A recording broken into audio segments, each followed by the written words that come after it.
سفیان بن عینہ نے بیان کیا، ان سے عمرو بن دینار نے بیان کیا اور انہوں نے حضرت جابر بن عبداللہ رضی اللہ عنہ سے سنا۔ انہوں نے بیان کیا کہ ہم سے حضرت ابو سعید خدری رضی اللہ عنہ نے بیان کیا کہ رسول اللہ صلی اللہ علیہ وسلم نے فرمایا، ایک زمانہ آئے گا کہ اہل اسلام کی جماعتیں جہاد کریں گی، تو ان سے پوچھا جائے گا کہ کیا تمہارے ساتھ رسول اللہ صلی اللہ علیہ وسلم کے کوئی صحابی بھی ہیں؟ وہ کہیں گے کہ ہاں، تب ان کی فتح ہوگی۔ پھر ایک ایسا زمانہ آئے گا کہ مسلمانوں کی جماعتیں جہاد کریں گی، اور اس موقع پر یہ پوچھا جائے گا کہ کیا یہاں رسول اللہ صلی اللہ علیہ وسلم کے صحابی کی صحبت اٹھانے والے تابعی بھی موجود ہیں؟ جواب ہوگا کہ ہاں، اور ان کے ذریعے فتح کی دعا مانگی جائے گی۔ اس کے بعد ایک زمانہ ایسا آئے گا کہ مسلمانوں کی جماعتیں جہاد کریں گی، اور اس وقت سوال اٹھے گا کہ کیا یہاں کوئی بزرگ ایسے ہیں جو رسول اللہ صلی اللہ علیہ وسلم کے صحابہ رضی اللہ عنہم کے شاگردوں میں سے کسی بزرگ کی صحبت میں رہے ہوں؟ جواب ہوگا کہ ہاں ہیں، تو ان کے ذریعے فتح کی دعا مانگی جائے گی، پھر ان کی فتح ہوگی۔ صحیح بخاری حدیث نمبر 3649۔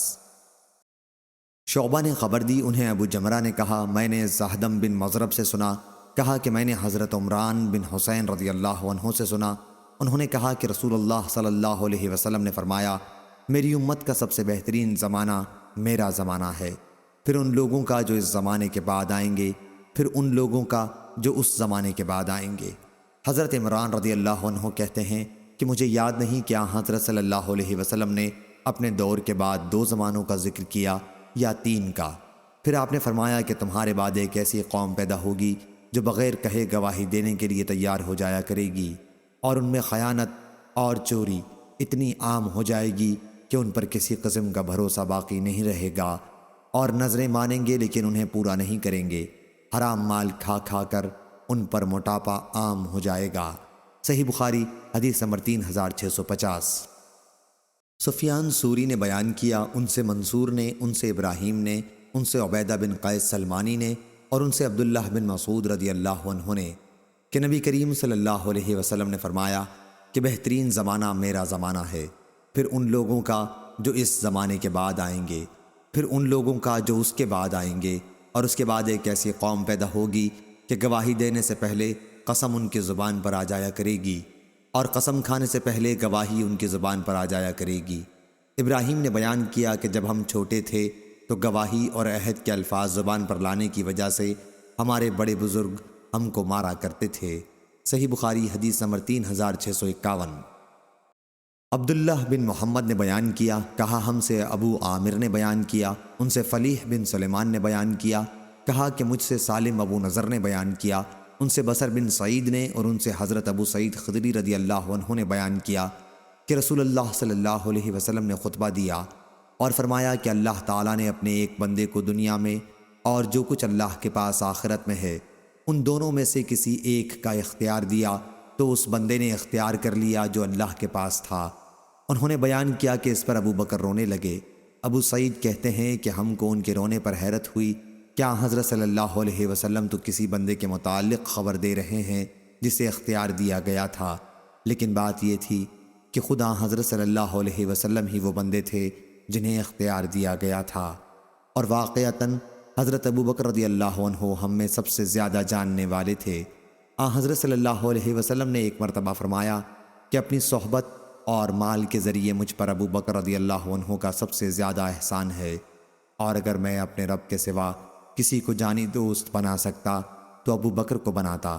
لیکن اسلام کا بھائی چارہ اور اسلام کی محبت ان سے کافی ہے۔ دیکھو مسجد کی طرف تمام دروازے جو صحابہ کے گھروں کی طرف کھلتے تھے سب بند کر دیے جائیں، صرف ابو بکر رضی اللہ عنہ کا دروازہ رہنے دو۔ صحیح بخاری حدیث نمبر 3654۔ سلیمان نے بیان کیا، ان سے یحییٰ بن سعید نے، ان سے نافع نے، اور ان سے عبداللہ بن عمر رضی اللہ عنہ نے بیان کیا کہ نبی کریم صلی اللہ علیہ وسلم کے زمانے میں جب ہمیں صحابہ رضی اللہ عنہم کے درمیان انتخاب کے لیے کہا جاتا تو سب میں افضل اور بہتر ہم ابو بکر کو قرار دیتے، پھر عمر بن خطاب رضی اللہ عنہ کو، پھر حضرت عثمان بن عفان رضی اللہ عنہ کو۔ صحیح بخاری حدیث نمبر 3655۔ مسلم بن ابراہیم نے بیان کیا، انہوں نے کہا ہم سے وہیب نے بیان کیا، ان سے ایوب نے بیان کیا، ان سے اکرمہ نے بیان کیا اور ان سے عبداللہ بن عباس رضی اللہ عنہ نے بیان کیا کہ نبی کریم صلی اللہ علیہ وسلم نے فرمایا، اگر اپنی امت کے کسی فرد کو اپنا جانی دوست بنا سکتا تو ابو بکر کو بناتا،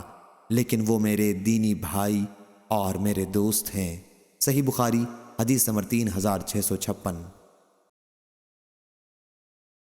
حماد بن زید نے خبر دی، انہیں ایوب نے ان سے عبداللہ بن ابی ملیکہ نے بیان کیا کہ کوفہ والوں نے حضرت عبداللہ بن زبیر رضی اللہ عنہ کو دادا کی میراث کے سلسلے میں سوال لکھا تو آپ نے انہیں جواب دیا کہ رسول اللہ صلی اللہ علیہ وسلم نے فرمایا تھا، اگر اس امت میں کسی کو میں اپنا جانی دوست بنا سکتا تو ابو بکر رضی اللہ عنہ کو بناتا۔ وہی ابو بکر رضی اللہ عنہ یہ فرماتے تھے کہ دادا باپ کی طرح ہے، یعنی جب میت کا باپ زندہ نہ ہو تو باپ کا حصہ دادا کی طرف لوٹ جائے گا، یعنی باپ کی جگہ دادا وارث ہوگا۔ صحیح بخاری حدیث نمبر 3658۔